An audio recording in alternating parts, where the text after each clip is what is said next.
Members of Parliament allied to the Azimio Coalition party on Wednesday stormed out of a House session debating the controversial Affordable Housing Bill 2023 after their attempts to propose amendments were thwarted. The MPs lambasted President William Ruto, accusing him of high-handedness in forcing through the bill despite the fact that it's unpopular with Kenyans who are facing a myriad of problems. They wondered why the proposals they had made on the bill were rejected in a wholesale manner, accusing their colleagues of taking instructions from the executive. Nominated MP and ODM National Chairman John Baji threatened that they could be heading to court over the bill, which he said has been pushed down the throats of unwilling Kenyans. Several Azimio MPs had proposed amendments to the bill, including and not limited to deducting 1.5% of the net salary and not gross salary as per the bill.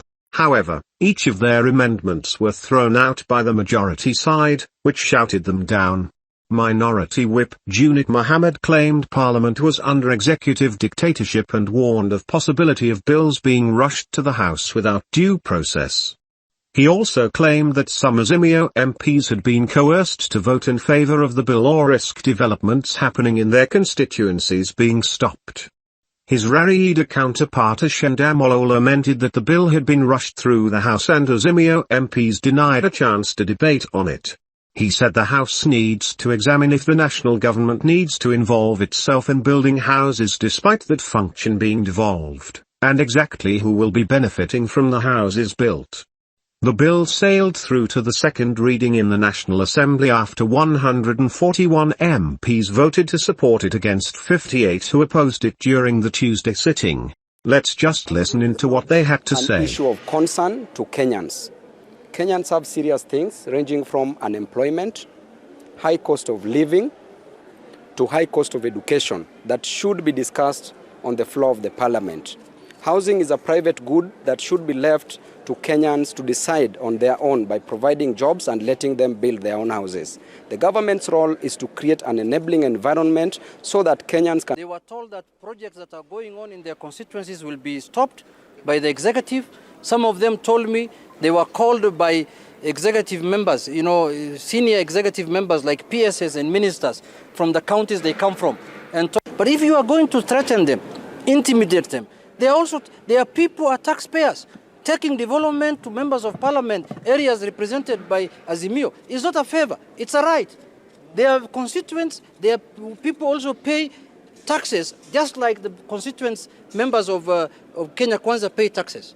So today I was really shocked, because I wanted to de-whip some of them, but some of them came crying on their knees and told me, my friend, I had a project going on in my constituency and I got a phone call the previous day and I was told, if you don't vote in this manner, we are going to stop that project in your constituency. I told him, stand up, don't worry, go and serve your people, but next time, don't listen to that, because we are going to make it very clear to the Kenyans that it is your right to get development and it is your right to be served with your taxes.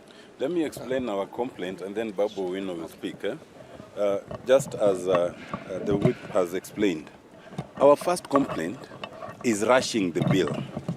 You realize that this is only the third day since the bill was introduced. It was introduced last week on Thursday, which is the last day of sitting. Yesterday was Tuesday, and today is Wednesday. The idea of having a bill that is as important as it is, fast-tracked within 3 days, is a matter of national concern.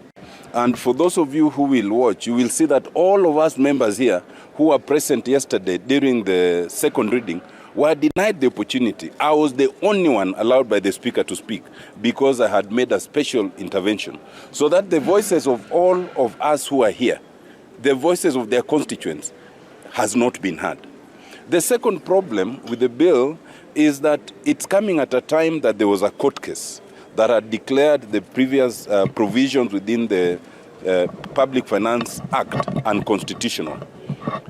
There are two bases for that. One is the need to examine whether national government can involve itself in executing housing projects.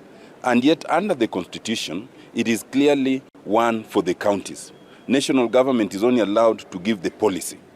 The second bit about that is the discrimination aspect of it, that those who are employed are made to pay an amount in a very clear formula.